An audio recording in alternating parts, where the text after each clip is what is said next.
Back We're again. back.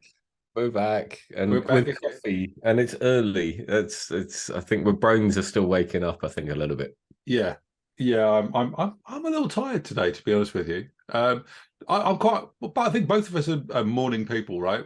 We've held these calls a few times now, and Yep. they've always been kind of, well, it's 6:30 in the morning. I've been awake for 3 hours. I might as well go and do something. I was thinking. I've changed my routine. So I just got. I don't know. I just got fed up. I just got tired of getting. I used to years and years and years. I just used to get out of bed and just zombie myself out to do a run or walk the dog or something. And I think my brain just about 6 months ago just went no. It's just yeah, no, you're not doing it anymore. And now I lie in, which basically means I get up, about 20 past 6. He's a lion, and it's just like, and it feels weird. I don't think I'm quite used to it yet. I'm gonna have to go back to getting up super early with the dog. But yeah, I like it. I'm not saying I don't like, being nice and warm for a little bit longer. But yeah, I don't think it's quite me. But Well, yeah, 6 months ago, well, the weather was not great, right? It was dark in the mornings, and so oh yeah, maybe as the days get brighter, yeah, um, you won't have a choice about getting up. Just 'cause the sun's beaming in through the windows. yeah. Oh, that's a nice positive. That's a nice positive thought, right? The sun's beaming It is. in. It's like I could lay here. I mean, I'll be honest. We talked about this. We've been really open. I was seeing a therapist for a while, and I don't think she could get her head around uh, my belief of, but there's stuff to be done. So yeah, but you don't have to do it. Well, if I don't do it, no one's going to do it. I've got to get up and do stuff. Yeah. Yeah, and I think at one point she said, "Who told you it was your job to change the world?" I was like, "It's a great question. Me, I Yeah. did." Yeah. Um, and I think to a certain extent that's a nice positive message. But my God, it does put a lot of weight on your shoulders. Um, but I think we're kind of here to do some good in the world. And laying in bed doesn't help with that. So No. there's your guilt trip for the morning, Andy. Well, no, it's not. I mean, I do exactly the same. Actually, this morning I was creating my to-do list. I see. I figured out I really suffer without a to-do list every day. Like if I do not have, Ness, my wife gets she she can tell when I'm gonna have a bad day is when I don't have a list of things to do. Or I do have things to do, but I haven't written them down, so I've got no clear purpose. And she absolutely knows that I will just be really annoyed because I don't feel like I've done anything. That could be just really simple, like chopping a tree down, or that sounds way more complicated. Just But, sounds really. clearing the garden or doing something, just but actually having a purpose there really, really sucks.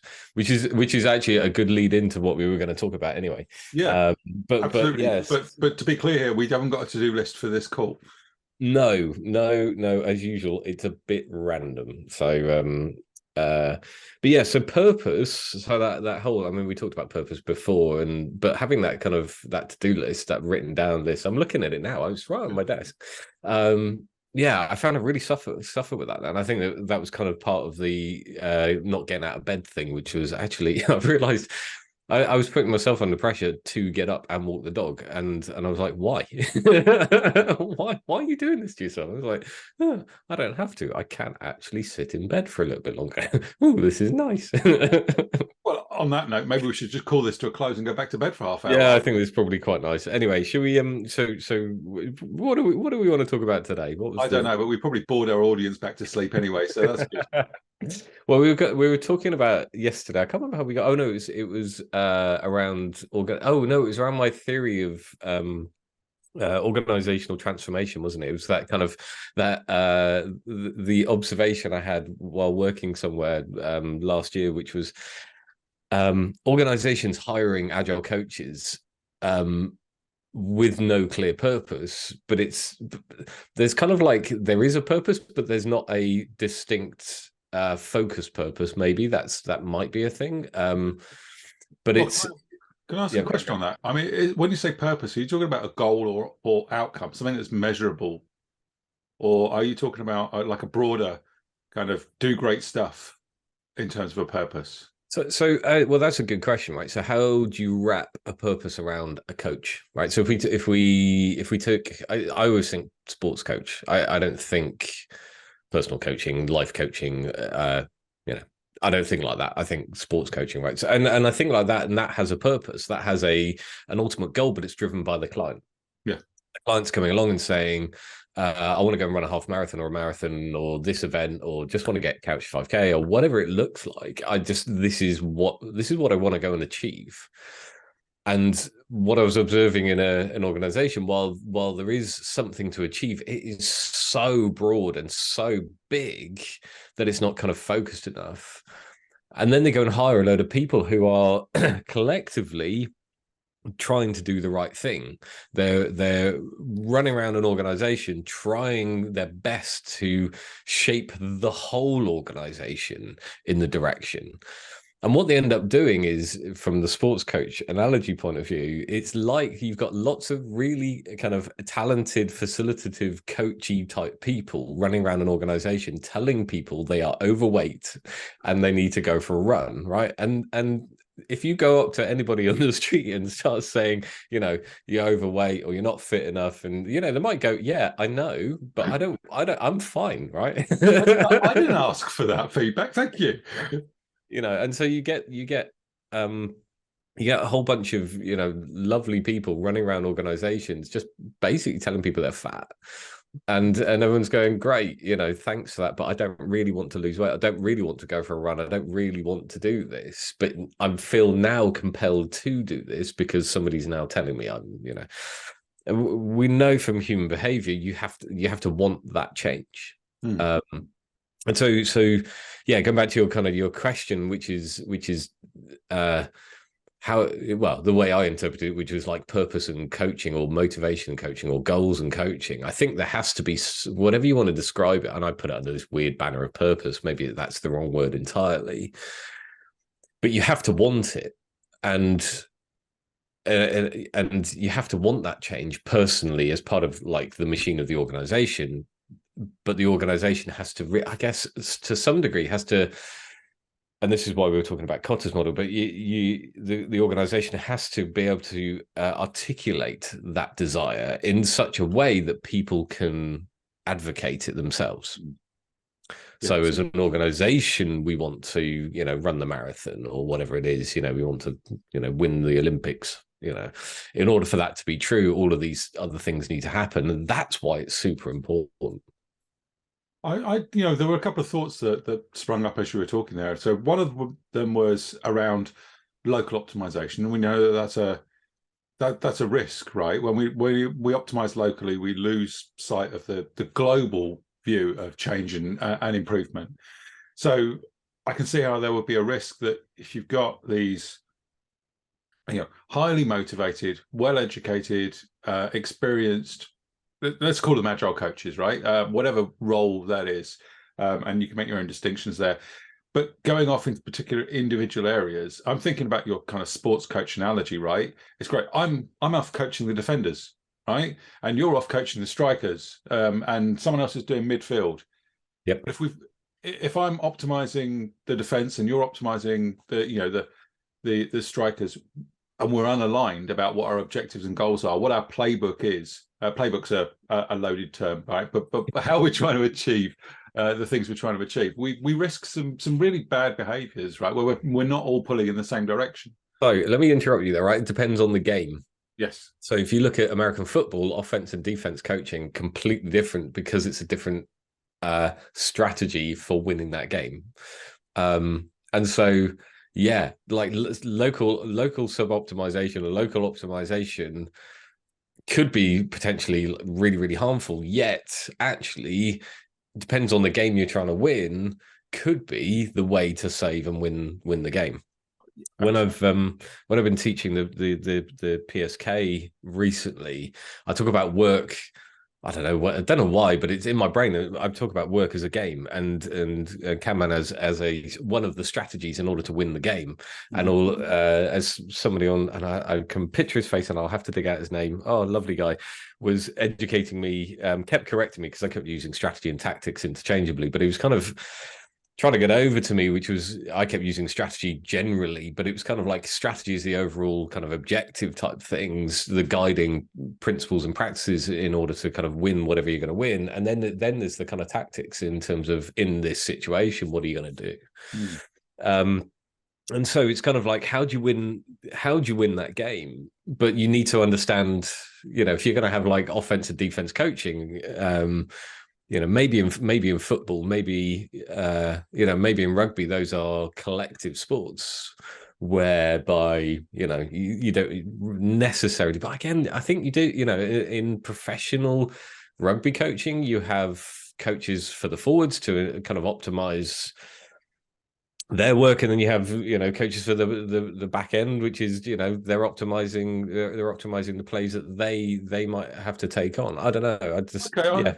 I mean, that's a really interesting thing, and I don't think it was the direction we were planning on going in today, but that's not a bad thing, right? So let's stick with it for a minute, right? Because I think we look at coaching quite often like it's an individual sport, like a swimming coach, right?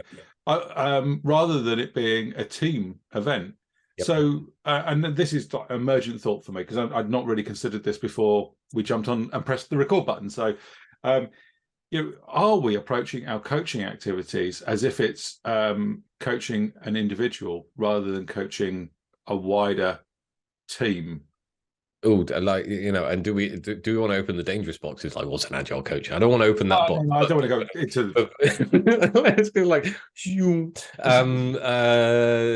but I was thinking, so the way lots of people, and me included, have gone through their pathway of learning to be whatever you are right now. As I went and did a professional coaching course, and that was all personal focused, like single, face-to-face, individual listening with intent, right?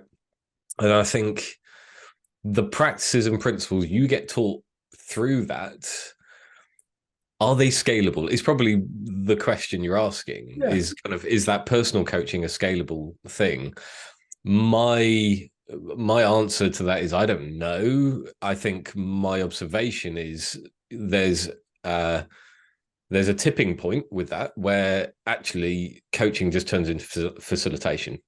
So probably once you start to scale that as a practice, you can't answer an individual's needs at a team level, right? Can you answer a team's needs with multiple personalities, multiple cultures behind them, multiple kind of points of thought, multiple approaches? There's kind of, we enter that complexity bubble of thinking where it's very, do we have lots of people who are basically going along with the change? You're going into, you're coaching a team and you're saying, we all need to do this, everyone agree, and you've got people who don't agree, but they agree either through politeness or they've been brought up well, or you just get people who are going, I don't really care.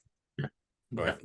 You kind of, so there's that tipping balance in terms of personal coaching through to team coaching. Is it just facilitation? I mean, quite often the conversations we have that kind of I'm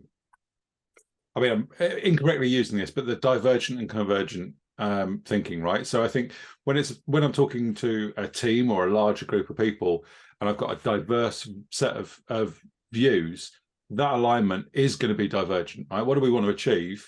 Well, okay, we all want to achieve potentially slightly different things towards a goal. How do we then bring that together again to be a cohesive view of that? And quite often it's like, well, are you prepared to give it a try? Because the whole point is, as someone who works in agile, I mean, it's important to me that we've got empirical process control, right? So it's not necessarily a particularly difficult sell to say, can we try this? Right? Okay, fine. I understand that you've got different expectations and needs, but are you prepared to try this for a short period of time with these specific measures that will tell us whether that's making the situation better, worse, whether we're learning something from it, and then we will review at that point. Because I think a lot of coaches that I see, maybe lower experience levels, will go, "That's our path."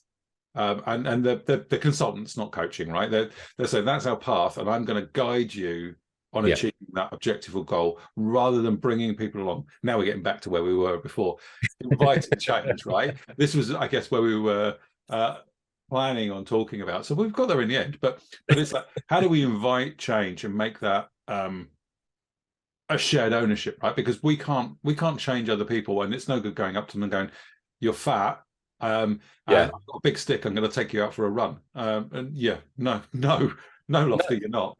Yeah. Yeah, and that kind of whole divergent convergent thinking again is actually just facilitation. It's not, it's not born out of anything more than that, which I, again, so that whole space is kind of weird. But the whole kind of how the kind of guiding principles around change, and I was thinking about this earlier, which is I keep at the moment, actually, I would keep going on about Kotter's change model, and it's something a lot of people will have heard about, but I don't think anybody's taken it seriously. It's certainly in our space, right? I think it's probably been in theory, a lot of, I remember coming across as a theoretical, sort of like, this is a good thing, and Kotter's change model, and you just kind of like, it's either on an assessment somewhere, or you just kind of go, oh yeah, it's kind of, it's on my CV as a keyword search thing. No, yeah, exactly right. It's probably, and this isn't disclaimer, this isn't a dig at SAFe, but it's probably somewhere in the SAFe documentation, it's probably in there somewhere, right? Yep. Probably mentioned, but I don't think anybody's really, I haven't heard anybody really seriously talking about it. That's just me, right?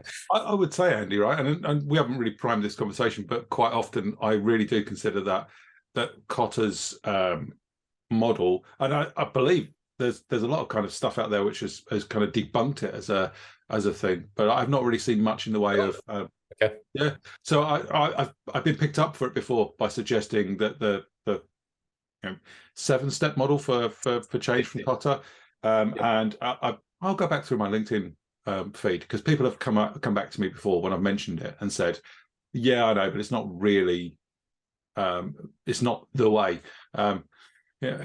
So the thing is, how would you know, right? And it's like, we need to see the empirical evidence. I think the reason I'm talking about it is because I find it an interesting guiding change. And I was thinking about it from, we talk about frameworks, right? In agile world, we talk about frameworks, and what I also was thinking this morning, I thought it was quite funny, is people, why do we have such a problem with frameworks? Why do we hate them? It's like people come with these great ideas of ways of kind of like facilitating risk management, right? Which is basically all we're talking about. Yep.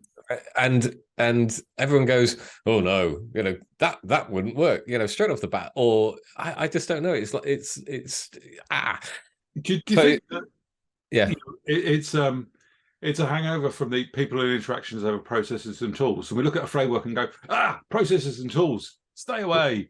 Probably. I don't know. I don't know whether I don't know whether it's a deeper human kind of behavioral trait around feel like you're constrained in terms of in order for success to be true, you got to follow this. But we know as human beings, actually, adaptability is one of our key strengths, right? We can kind of flip and switch it, on the what's the American thing is, something of a dime, right? On a dime, that's it, not on something of a dime. Anyway, so I don't know. There are a few kind of change models. This one, I just think, speaks more to our world around. So there are eight steps, and actually more recently it was changed to the 8 accelerators, because I think maybe this was the backlash. If it's a distinct, how dare you have a distinct process to follow in order to be successful? Okay, so let's create some maybe more Pirates Code, they be guidelines, Miss Swan. Maybe they're a little bit like that, but when you look at it, it's effectively saying we need to create a sense of urgency, and we need to create a sense of vision, right? What are we trying to do with this? Why are we trying to do it, right? And there's nothing wrong with that. Again, it's kind of like, if people are kind of shouting, you go, oh, it's rubbish. I'm kind of like, well, why wouldn't you have a vision? Why wouldn't you create a sense of urgency? And then he goes on to kind of talk about creating a kind of collaboration of change agents, right? But your people within the organization who are going to kind of champion the change and also be there to support the change. Why wouldn't you do that? Then you're encouraging people. Then you're doing, generating some short wins, which is basically into empirical thinking, right? We're going to run some short experiments to go and accelerate this change. Why wouldn't you do that? And then it goes on to, do it and, keep it going. There's nothing in it, I think, is a terrible thing. I can't see why people argue against it. Maybe because it's 8 steps instead of 3. People find it a little bit more complicated. But I think what I find the most interesting in is it speaks to empiricism. It speaks to empirical change, which is kind of what, we talk in the Agile world. That's what we're all about. This idea that we're going to create a self-managing change organization and run little experiments. Good. I've just pulled up a slide deck that I've done before, which was talking about that, to just refresh my memory as we were talking. So if people haven't come across it before, the 8 steps that I've got written down are 1, create a sense of urgency. So we have to have a reason for change. 2, build a guiding coalition. 3, form a strategic vision and initiatives. 4, enlist a volunteer army. 5, enable action by removing barriers. 6, generate short-term wins. 7, sustain that acceleration. And 8, institute change. So hopefully that kind of helps people if they've not come across those Kotter's 8 steps before. I think maybe the pushback is it kind of feels a bit like an upfront plan. Yeah, it does. Yeah. If you read it like that, it's like, oh, we go from phase 1 to phase 2, and again, this is why. Personal thought, this is why I think they probably changed the language from steps to accelerators in the last few years, maybe to get away from people thinking, oh, it's all blah, blah, blah, blah, and hey, you couldn't move from 6 to 7. but I think, so if we go back to that whole, whatever you want to call it, I'm going to call it purpose because I can't find a better word. And if somebody can come up with a better word, hey, I'll happily adopt it. But if we start to think about how do we encourage and align all these people running around an organization to stop them calling everybody fat and actually create a sense of urgency from everybody as to why they need to change? And that probably exists. And I can imagine there's a whole lot of people going, oh, well, yeah, but that happens. And everybody, yes, to some extent, people can consume the information, but do they truly believe and want to? Which goes back to that kind of whole coaching principle of I want to get better and I want to change. So step 4 in that list was enlist a volunteer army. That's, I think, the point, right? Volunteers aren't necessarily the ones you are told, hey, you're fat, you're in the club. Yeah, you're underperforming, you're part of the change. And what? Yeah. So I think that's the step we're maybe more closely talking about here is the volunteer element of that, the volunteer army, inviting change as opposed to inflicting change. Yes, but I think I think it's deeper than that, which is when we start to think about resistance. So I was talking about Kotter's change model as somebody who was doing they were going to do a proposal to a board of directors, and I kind of said, if it was me doing that thing, I'd actually be talking about the impact of the impact of stress on the organization and the people in terms of the change, right? So it's one thing just to lay out this lovely plan about, we're going to change and great vision, and there's a reason we're going to, all lose our jobs, or there's a great opportunity here for multi-millions, right? There will always be a great incentive for change. But also what people need to be mindful of, certainly if you're instituting that change, is the impact on people.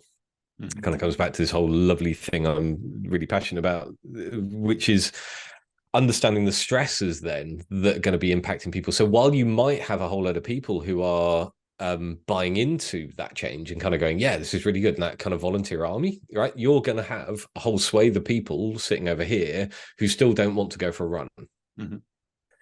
And so looking at the kind of your organizational culture and thinking about the stresses that are going to impact people and how people will react and resist that change. Also, and this is probably one of the failings of that Kotter's model, which is basically like, oh yeah, we'll deal with the blockers, and yeah, we'll call out where there are pockets of resistance and we'll try and adopt that. It's kind of how much on the balance do you go, we need to satisfy everybody's needs, or we need to just make sure that this change goes ahead and people are unfortunately going to be impacted for whatever reason. We can't save everybody. Kind of, I feel like the Titanic when I'm doing that. It's kind of like, you know, at what point do you, as an within an organizational change context, do you recognize you can't save everybody? Right? Because there'll always be the protesters, the saboteurs, the zombies, right? The people who are just completely resistant to the idea of change. So how are you serving those people as well as the people who want to? I don't think that people resist change, right? There are many changes in our lives that we wholeheartedly jump on board with. People generally resist being changed by outside influence. When you own that, right? So when it came to you wanting to buy a house or something like that, that's a massive change. Or having kids, right? That was probably quite a joyous experience in your life, right? It's something that you fully embraced, and you could see how this was going to be life enhancing. How I'm going to be, I mean, maybe reality hasn't matched up to expectations, but how these things would be changes that you wanted to make. You wanted to own that change, and you wanted to deliver that change, and those are empowering, not disempowering. So I would say that people often reject change when it's inflicted on them.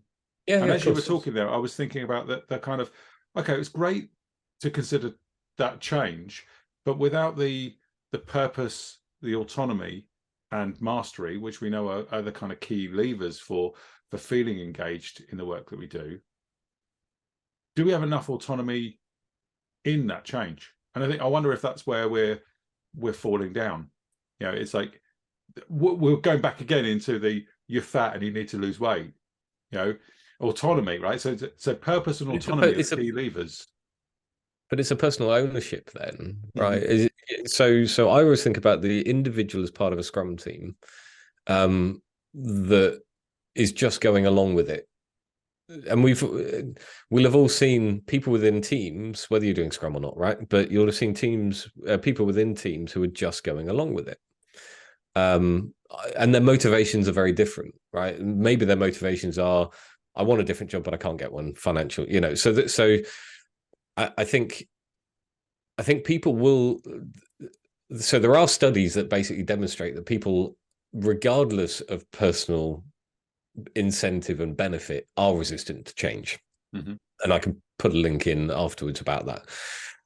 But not everybody, right? No, but it kind of, when you go back to the whole, I need to be personally engaged in the change in order to seek the value, get the value, and want to. And so within kind of a team context, this is why I think individual coaching, you can't scale it. You just turn into a facilitator. I don't know why I'm doing like some weird dance move. It's probably, I was watching Eurovision last night.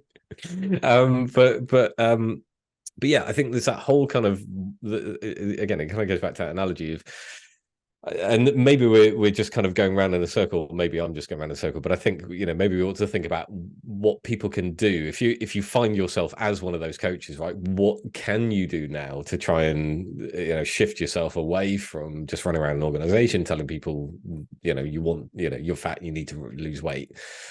Maybe we ought to kind of shift this conversation into, okay, so that's one perspective. How do we shift?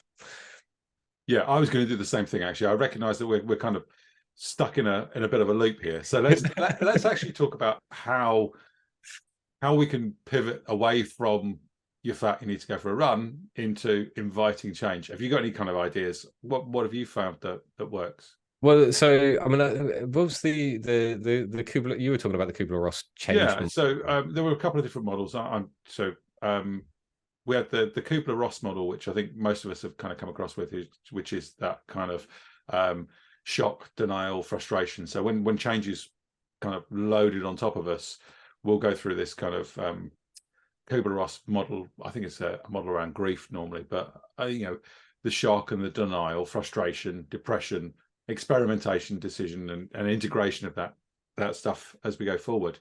I think there's another model which I kind of prefer, which is the William Bridges transition model. I'll stick some some links in if we put the video up, and some images. But fundamentally, that really talks about this kind of endings, a transition or neutral zone. And as a Star Trek fan, I really love the idea of being in the neutral zone. And then this kind of new beginnings. And there are far too many points on this kind of U-shaped curve through endings, transition, and new beginnings. But to call them out, right at the start, you've got this kind of denial and anxiety and shock, and anger and avoidance. And I think when we've talked about the kind of the zombies and the saboteurs, and they're often maybe stuck in that side of the transition, right, where endings have not really kind of taken hold. Giving up what was before is quite hard. And then in that transition or neutral zone, really it's about undirected energy and creativity about, well, what does the new look like? And then we're into the kind of the realization of our loss, and hopefully we then get into excitement and enthusiasm about building the new. So I quite like that William Bridges transition model. Well, one of the things it says in there is that it's not a path, right, where you take from step 1 to 2 to 3 to 4. It's more like some sort of polka or something where you're bouncing backwards and forwards. I'm 1, I'm 2, I'm 3, I'm 1 again, I'm 4. Forming, storming, norming, a Jordan. Yeah, but that's another model which is often seen as being this linear path, and it just isn't, right? We fall back to previous states all the time. So I think so there's some actionable. I mean, there's probably some actionable stuff people can go and do, right? So there's one. Go and have a look. Let's put some of these links in. Let's put some links to where people can seek out a little bit more information. Even at the first step, you could, if you're team coaching, you could put these models in front of your team very simply. Put it in a mirror, put it as a picture, put it on a PowerPoint, put it on a physical wall, and invite your team to put their name or put some thoughts around where they are, or put it in the context of work, right? Where is the organization in this kind of perspective of work? So it's probably actionable number one. Sorry, go for it. Another action maybe, right, is we often build these team charters. How are we going to act as a team? What are we going to do when we notice these things? And actually building something like this in there and go, look, we're going to be changing stuff, right? So sometimes we're going to be in these states, and sometimes we're going to be in low energy. Sometimes we're going to be in avoidance of the change. How as a team are we going to recognize that? And what are we going to do? And this is facilitation, right? So how are we going to recognize as a team, and what are we going to do when we recognize it? Have I got an answer? Well, maybe I've got some answers in my back pocket, but I'm not going to give them to you, right? I'm going to invite change, and I'm going to invite how we manage that change as a team. And I think that's an important thing that we can start to do as well. Yeah, absolutely. And I think if you're working at any grander level, I think again these things scale, but your approach to the conversation scales with that, right? So you may look, if you're working with a kind of board of directors, you may look at that and a different model in order to explain, probably so combining the Kubler-Ross with something like the 8 steps, right? In terms of, do we have that vision in place? Do we have actually a guiding coalition? Do we have people who are going to be change agents in terms of that army of volunteers? Do we have that kind of clear steer and purpose? Are we looking at those blockers, etc.? Do we have any vision and goals, laid out for this stuff? And actually, once, let's say yes or no to some of those. Okay, so let's employ the change curve on top. Right, and looking at it from that dynamic of, okay, so you feel we have these things in place. Okay, so where are we from that perspective? What, on that path of creating that kind of guiding coalition, actually have we reached some kind of form of critical mass with that? And just looking at a slightly different, not a singular perspective, but a bit more of a dynamic perspective. I think, so as you were talking about, dealing with the people like the board of directors, the C-suite, stuff like that. I think it's an interesting point, right? I often think about the organization like a triangle, where if we were to put our senior leadership at the top, our middle management layer in the middle, and the people who are actually doing the heavy lifting and the actual work at the bottom, right? Quite often when I'm coaching transformations to large organizations, we've got that C-suite of people who've gone, well, okay, well, we need to change, right? We need to engage some people to come in and help us, so people like myself and you come in and help us, and we need to enact this change.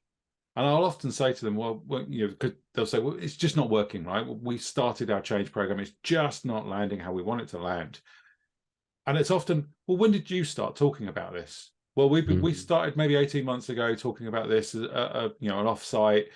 We agreed a plan forward, and then, you know, we've now started to enact that plan. That's great. Okay, so you've had 18 months to absorb this change, right, and to drive and own and manage this, and you're expecting the middle management layer and the people at the bottom to just do it? Are they that much better than you that they can change, you know, so much quicker? So I think you need to consider that kind of time factor. It takes time for that change to settle, to land, and the purpose and the reasons to land.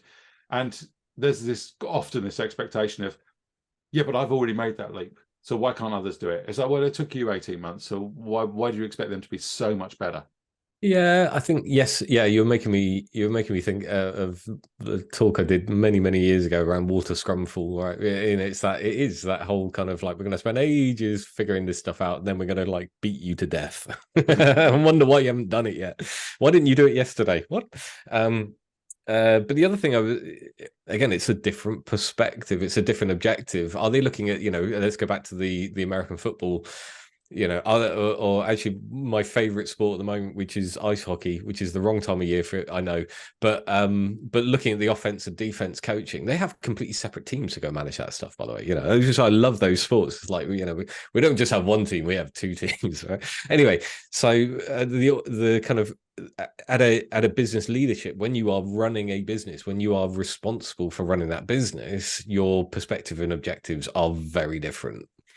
Not in terms of, you know, the success of winning the game so much, but your perspective is very different on the game. Whereas if you're kind of like running with a ball, or you're, you know, smacking that puck, your perspective is again very different. You're looking tactically day to day on the ground. I guess what I'm trying to say is I don't know where I was going with this. Also, I was kind of got caught up in the ice hockey analogy, but I think the completely lost the perspective of, I don't know, help me out, save me. What were we talking about? Well, I've completely lost it. Well, let's come back up, right? So we'll come up with some tangible Oh, things. tangible things, Yeah, that we can consider. We talked about like team level stuff. So what that was that was what I was going to say. Yes, your point on, we talked about this ages ago. Also, there's a boredom level, right? Which is, you don't want to keep repeating the same kind of thing. Oh, where are you? Why haven't you? You know, so if you are in that space of coaching, you know, the execs, you're going to have to figure out a different way of articulating the space in which they are seeing things from, right? And those priorities will change a lot, right? They're not going to have a singular priority for what's happening, because they are responding probably far more to the shape of the organization than the people on the ground, which is kind of weird to think about it that way. But actually, they're being hyper reactive all the time to actually what they're hearing from, you know, the delivery end, you know, but also the market. Are we profitable? Board of directors, etc. The customers, the consumers. Actually, there's far more going on at kind of a senior level that they need to consume on a daily basis than people think. It's like, you know, most people would kind of think they just sit around playing with numbers. It's far more involved than that. So when you're kind of thinking about how on their steps from, you know, couch to 5K, I don't see there being such a problem in having a clear plan at that level, because they need that level of certainty. But that clear plan could be as simple as inviting insight into change models. Yes, yeah, and I think there's that. I think another thing that we need, certainly in these large transformations and change programs, is you've got to have stakeholders who are engaged, right? So lobbing it over the fence and going, yeah, that's the change program. I've funded it, and I've employed some people to get it done, and then I'm going to step away, right? That's never going to work. Never going to work. So we do need engaged stakeholders who you know, to throw buzzwords out, right, Gemba, and people who are going to go and see what's happening rather than just relying on those kind of you know, a dashboard of metrics. Where are we with our change program? Because that really is a poor way of trying to stay informed. I mean, well, for a start, it's a massive lagging metric, right? You don't get the insights you need. But yeah, so I think there's some things that you can do to be more successful. We talked about the Kotter's 8 steps in terms of, you know, building a framework or a structure for change. But there are some other things that you need to do. You need to understand the impact of that, and we talked about the kind of change, the impact curves, whether that's the Kubler-Ross model or the William Bridges model for change, and how that generally affects individuals, teams, and organizations going through a program of change. Yes. But it also, we need to have realistic expectations. I think that's where I was coming from with the kind of idea of time. Well, you started talking about this 18 months ago. Why would it take less time for other people to absorb the change? But also, like, truly engage stakeholders. It's no good saying, well, I paid for it, just let me know how it's going every 3 months. You need people who are going to invest their time on the change. But then also, something you were talking about there just triggered a thought for me about the language of use. So if you're maybe new to coaching senior leaders through change, you need to consider the language that you choose to use in that circumstance if you really want to land the change, right? Because with the best will in the world, we love to talk about how autonomy and mastery and purpose and empowered people are incredibly important. And they are, and it's a really good way of engaging teams and individuals on a change journey. But it's not great language to choose when you're trying to engage with senior leaders, because, as you kind of alluded to there, they've got significant pressures on profitability.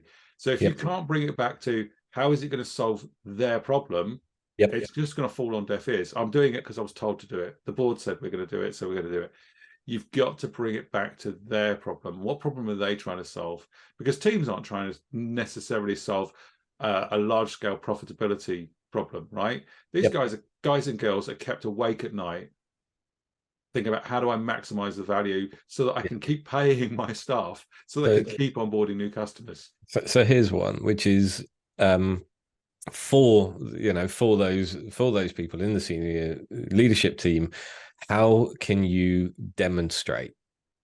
empirically demonstrate things are happening for them? And that's probably what they want, right? Maybe they'll ask for a plan. They don't want a plan, right? Actually, what they want is demonstrable outcomes, to feel that their vision is going ahead or diverting, and so they can react.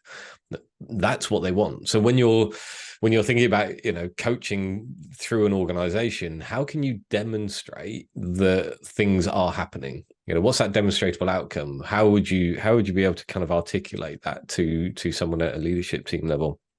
That's not an easy thing, right? It really isn't an easy thing. I'm saying it's like, oh yeah, just go and do it. That's really not easy, because when you've got a resistant organization, or people within an organization that are completely opposed to the change, i.e., senior leadership team want to go, yeah, you want to do this, and everyone's going, that's a really dumb idea. How do you then demonstrate success, right? Or then how do you communicate that their idea isn't going to happen, the way they feel it is? So there's hard work to do. Maybe a conversation for a different day is, do organizations understand how hard that is? I think it's a really good idea for conversation on a later date, right? But I was just thinking then about the strategy and tactics, right? So does the C-suite care about strategy, and is there much value in telling them how we're doing with our tactics, right? Well, this is why typically senior leadership teams don't care about sprints. They don't care how you do it, typically, right? Unless they're really interested, but they just want to see the outcome. They want to see a positive change to their product that delivers value. Yeah. And I think, as change agents, agile coaches, scrum masters, whatever you want to call yourself, Dave, we we've got I guess to be almost like reporters on the scene, right? Reporting live on the scene of the transformation of OrgX. What we're seeing is this thing, right? And it should be empirical. Don't get me wrong, but what I'm saying is, it's almost about the headline and the strap line is what we want to be able to demonstrate, maybe rather than walls of data. Yeah. My brain went really dark. I went to Jake Gyllenhaal and Nightcrawler. That's that's just like, no, that's not what we want.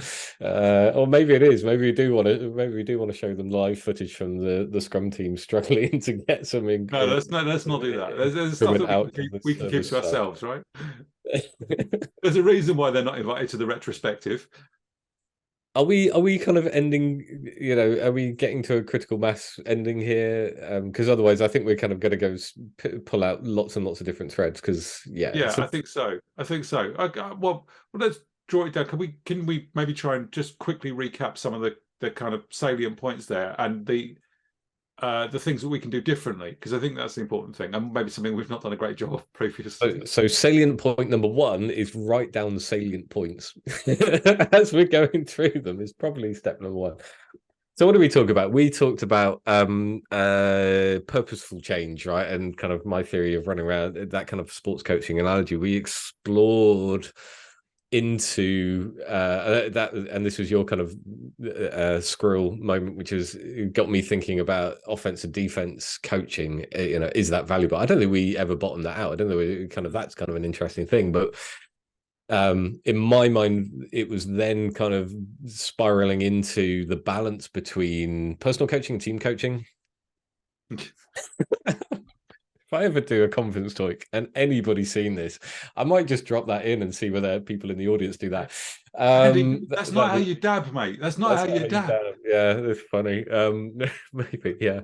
Where do we also go? So we then kind of started talking about change curve models and actually thinking about the impact of change to individuals, and kind of being mindful that while we talk about grandiose change, also being mindful of the impact of the individuals as part of that change is super important as well.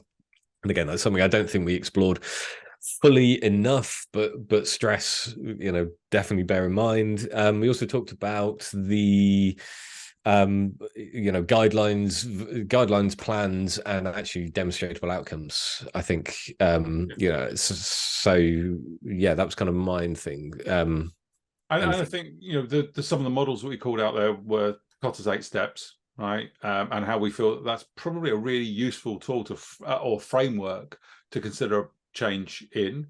And then the impact of that on individuals, we talked about a couple of models there, which was the Kubler-Ross model and the William Bridges change and transition model. And we can put some links to some stuff on that. But fundamentally, there's a whole bunch of different dimensions that, I mean, this is a lifetime of study, right? We've been talking for half an hour. So yeah, you can understand why this is just scraping the surface, but we can put some links in for people if they're interested in learning more. And it's great, if we're going to upload these videos, there's a comments section. I'm pointing down because it's probably going to be there, right? Yeah, but put some comments in there, and if there's stuff that you'd like us to in our sleep-addled brains talk about at a stupid hour in the morning, we can do that. It'd be great to get some input from anybody who does watch. Yeah, that'd be fantastic. Yeah, and otherwise, Tim and I are just going to continue talking about random stuff. Yeah, don't care if you watch it. It's good for us. But yeah, really, I hope people have enjoyed kind of watching and listening to this. And yeah, we will be back with more random thoughts for the week, probably. Well done for not swearing. We'll be back with some more what? We've done pretty well not swearing this time. I know. I'm proud of me. Yeah, no, well done you. Right, should we close this out? Anyway, thank you very much for watching. See you next time. Hit like and subscribe. No, fuck that.